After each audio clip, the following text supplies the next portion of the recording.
Hey everyone, I'm Emily Goad. I'm a sophomore this year. I'm from originally Monticello, but I did move to Warren. It's not too big of a move, but I moved. When I was in the 8th grade, I did.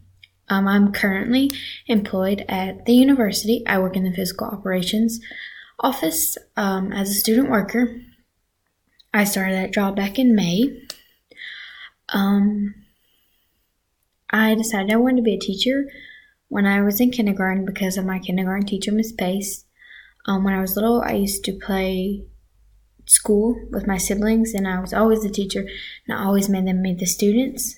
My favorite things to do are, your typical outdoor activities, hunting and fishing, and I'm also a Girl Scout troop leader for Daisies.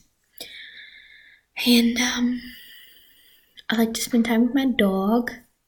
She's over there sleeping right now. Her name's Mala. She's a German Shepherd. And yeah, that's me. I can't wait to get to know all of you. Bye.